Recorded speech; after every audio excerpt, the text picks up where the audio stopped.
आचार्य रजनीश के दर्शन के बारे में अगर मैं बात करूं तो आचार्य रजनीश बार बार बोलते हैं कि साक्षी हो जाओ, कुछ भी न करो, बस साक्षी हो जाओ। साक्षी की साधना करो, समय बीत जाएगा, तुम्हारे मनोभाव बीत जाएंगे।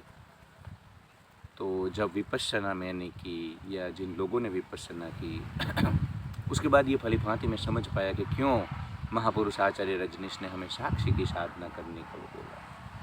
क्योंकि इस जगत में, इस जगत के व्यवहार में या हमारे आसपास क्या होगा ये हम तय नहीं कर पाते हैं।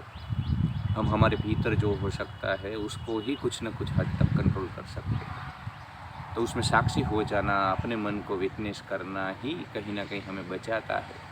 जब हम साक्षी नहीं होते हैं तो हम इन्वॉल्व होते हैं जीवन के नाटक में और सुख दुख उतार चढ़ाव सबका अनुभव करते हैं। तो कहीं ना कहीं इस बात को भली भांति जानने के बाद ही महापुरुष ओशो ने कहा है कि साक्षी हो जाओ, और कुछ नहीं हो सकता। और दोस्तों, आप सब अपने जीवन अनुभव को भी काम लगा लो, आपकी कुछ भी कर लो। हम चीज़ों को, परिस्थितियों को, हमारे आसपास लोगों को पूर्णतया नहीं बदल सकते। जो भी क्रांति करनी है, जो भी बदलाव करना है, अपने भीतर करना होगा। और अपने भीतर करने की बात आती है तो साक्षी हो जाना ही सबसे उत्तम इलाज होता है। तो ओशो की दर्शन या उनकी देशना को आप देखोगे कि बार बार वो हमें साक्षी हो जाने को कहते हैं।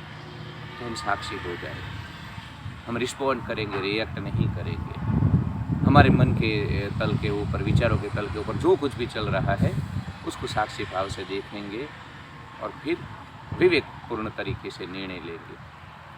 ऑटोमेटिक बिना स्टीयरिंग वाली कार जिस तरह रोड के ऊपर घातक होती है, वैसे ही मन और विचार घातक है। उसको अगर साक्षी होकर के नहीं देखेंगे तो वो हमें थका देंगे, हमसे काफ़ी सारे उटपटांग डिसीजन भी मन करवाएगा। तो आचार्य रजनीश की ये बात मान करके हम हमारे मन के साक्षी हो जाएंगे।